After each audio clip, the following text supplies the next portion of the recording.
کے بعد وراثت میں سے حصہ نہ دیا تو یاد رکھنا بیٹیاں قیامت کے دن پکڑ لیں گی. اس طرح بچوں کو حصہ ملتا ہے، اس طرح بیٹوں کو بھی حصہ ملتا ہے.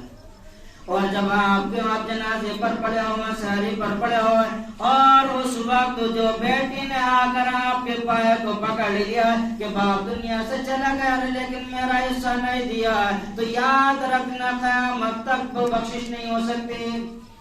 اور اگر باپ کی چاپائی پڑی ہے اور بیٹی نے ایک آنسو نکال دیا، اے اللہ میرے باپ کی مغفرت فرما دے، تو فرمایا اس کا ایک آنسو اتنا کام کرے گا جب تک وہ جنت میں نہ پہنچ جائے اس کو چین و سکون نہیں ملے گا.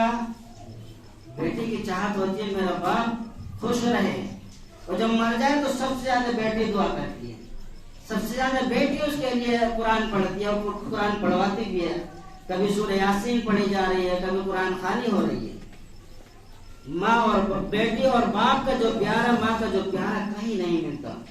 نبی اکرم صلی اللہ علیہ وسلم نے ایسی تعلیم دی.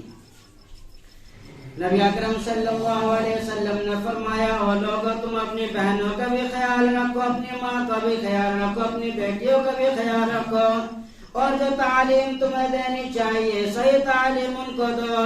صبح کو تم کام پر جاتے ہو، شام کو مغرب کے وقت گھر پہنچ جایا کرو. مغرب سے لے کے عشاء تک 10 بجے تک اپنے بچوں کے ساتھ بیٹھ کر ان کے ساتھ بات کیا کرو کہ صبح سے شام تک تم لوگوں نے کیا کیا کیا. آدمی خود جج بن جائے، بچوں سے پوچھے صبح سے شام تک ہماری کارروائی کیا ہوئی ہے، ہم نے کتنا کھیلا ہے، کتنا پڑھا ہے، کتنے کودے ہیں، کہاں کہاں ہم گئے ہیں، ساری چیز ہونی چاہیے. اور نبی اکرم صلی اللہ علیہ وسلم سب سے زیادہ حیا والے تھے.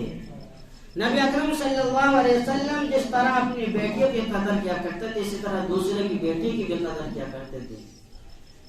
نبی اکرم صلی اللہ علیہ وسلم جب مدینہ منورہ کے اندر رہنے لگے اور اپنے صحابہ کو پورے علاقے میں پھیلا دیا، جب صحابہ اکرام فتح کر کے علاقے کو لاتے وہاں کے قیدی ہوتے، ایک مرتبہ حاتم کی بیٹی عدی بن حاتم کی بہن نبی اکرم صلی اللہ علیہ وسلم کی خدمت میں قیدی بن کر آئی.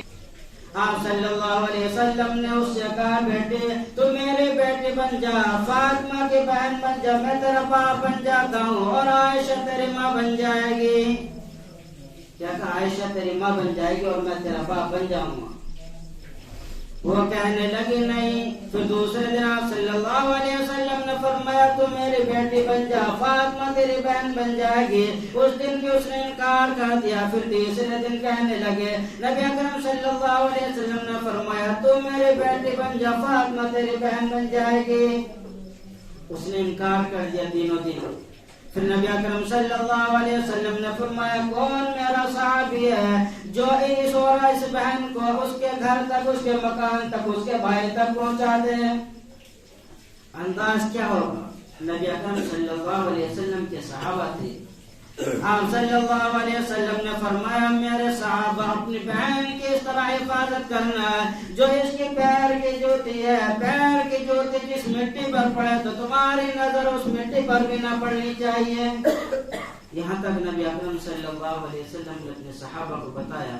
وہ اس طرح گئے کہ آگے صحابہ کرام کی جماعت چل رہی ہے، بیچ میں وہ لڑکی چل رہی ہے، اور اس کے پیچھے صحابہ کرام کی جماعت. کسی صحابی نے نگاہ اٹھا کر نہیں دیکھا. جب وہ اپنے گھر پہنچی، سامنے عدی بن حاتم کھڑے ہوئے تھے. کہنے لگے کہ بھائی یہ بتائیے اندھے تو نہیں ہیں کہ انہوں نے مجھے نگاہ اٹھا کر تو کیا، نگاہ بھر کر تو کیا، نگاہ اٹھا کر بھی نہیں دیکھا.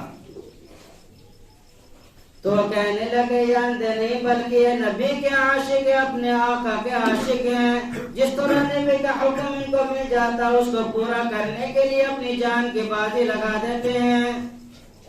عدی بن حاتم کہنے لگے، تمہارا کیا حال ہے، تم کس طرح رہی ہو، کیا تم محمد صلی اللہ علیہ وسلم سے ملی ہو، ان کے گھر رہی ہو؟ وہ کہنے لگی میں نے ان کے گھر کے اندر 3 دن گزارے، لیکن میں 2 لفظوں میں اپنی بات کو ختم کرتی ہوں۔ ایک طرف میرا باپ حاتم کھڑا ہو جائے، حاتم تو آئے گی جس کی تعریف کی جاتی، جس کی سخاوت مشہور ہے، کہنے لگے ایک طرف میرا باپ حاتم تو آئے کھڑا ہو جائے، دوسری طرف فاطمہ کے ابا محمد رسول اللہ کھڑے ہو جائے اور لوگ مجھ سے پوچھے تم اپنے باپ کی طرف جاؤ گے یا محمد رسول اللہ صلی اللہ علیہ وسلم کی طرف جاؤ گے؟ تو کہنے لگی میں محمد رسول اللہ صلی اللہ علیہ وسلم کی طرف جاؤں گی۔ میں نے دیکھا ان کی آنکھوں میں جو حیا اور شرم ہے، جو ان کی آنکھوں کے اندر حیا اور شرم ہے، مجھے کہیں نظر نہیں آتی۔ تو میرے دوست، ہمارے نبی تو اتنے حیا والے تھے، آج ہم اتنی بغیرت کیسے بن گئے؟ آج اپنے گھر کے اندر بچے پیدا ہو جائے تو مارنے لگتے ہیں، توڑنے لگتے ہیں، بیوی کے ساتھ برا سلوک ہوتا ہے، اور جس گھر کے اندر جوان بچے اس گھروں کے اندر اپنی نگاہوں کو پہنچاتے ہیں۔ کب تک ہم اپنی نگاہوں کے ذریعے زنا کرتے رہیں گے؟ کب ہم مسلمان بن کر زندگی گزاریں گے؟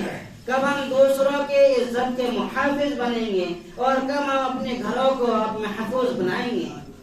میرے دوستو، سب سے زیادہ زناکاری کے اندر سب سے زیادہ زناکاری ملوث مسلمان نظر آتے ہیں۔ نوجوان، آج ہماری نسل کہاں جا رہی ہے؟ ہم اپنی نسل کو کب بتائیں گے کہ دین کیا ہے، نبی اکرم صلی اللہ علیہ وسلم کا طریقہ کیا ہے؟ دنیا میں ہمیں کس طرح کامیاب ہونا ہے یہ ہمیں بھی نہیں پتا۔ ایک روش ہے، ایک طرف دنیا جا رہی ہے، اسی طرح مسلمان بھاگے جا رہے ہیں۔ نہیں میرے دوستو، ادھر نہیں جانا ہے، ادھر جانا ہے جدھر کملی والے نے بلایا ہے، جدھر مدینے والے نے بلایا ہے۔ اللہ تعالیٰ صبح شام دوپہر شام کے وقت 5 وقت اذان دینے کا حکم دے رہا ہے، اور اللہ کا منادی پکار رہا ہے۔ بندہ کہتا ہے میرے ربا تیری اذان کے مؤذن کے میں کوئی پرواہ نہیں، کہتا نہیں کہتا، اسے پرواہ نہیں ہے۔ اللہ تعالیٰ کہتا ہے میرے بندے میرے دروازے پر ایک مرتبہ آ کر سر جھکا دے، تیرے کام کو بنا دینا میرا کام ہے، تیرے بگڑے ہوئے زندگی کے اندر نخار پیدا کر دینا میرا کام ہے، تیرے بگڑے ہوئے کاموں کو سنوارنا میرا کام بن جائے گا، تو میرے دروازے پر آ کر سر۔ بندہ کہتا ہے آج ذرا ہم غور کریں، اخباروں کو پڑھنے والے بہت ملیں گے اور موبائل چلانے والے بہت ملیں گے، لیکن قرآن پڑھنے والے مشکل سے اکا دکا ملیں گے۔ 100% میں سے 2% قرآن پڑھنے والے آج ہیں۔ بس گھروں میں قرآن نظر نہیں آتے، مسجد کی طاقوں میں دیکھو، مسجد کی الماری میں دیکھو، قرآن نظر آئے۔ کیا قرآن اس لیے آیا تھا یا کچھ اس لیے لیا تھا ہم نے کہ مسجد میں جا کر رکھ دیں گے؟ نہیں میرے دوستو، قرآن سے گھر کے اندر سکون آئے گا، اطمینان آئے گا۔ ایک مرتبہ ایک اسکول کے ٹیچر نے کہا ذرا بچوں یہ بتاؤ گھر کے اندر سکون کس چیز سے آتا ہے؟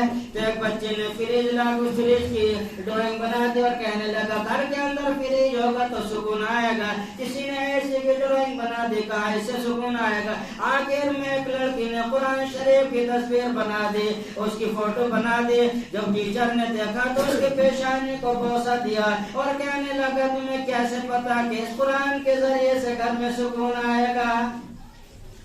وہ کہنے لگے بچی صبح کو جب میں اٹھتی ہوں میری ماں قرآن پڑھتی ہوتی ہے، میں اپنی ماں سے پوچھتی ہوں ماں قرآن اتنا زیادہ کیوں پڑھتی ہو؟ تو کہنے لگی بیٹی اس قرآن کے پڑھنے سے گھر کے اندر سکون آئے گا۔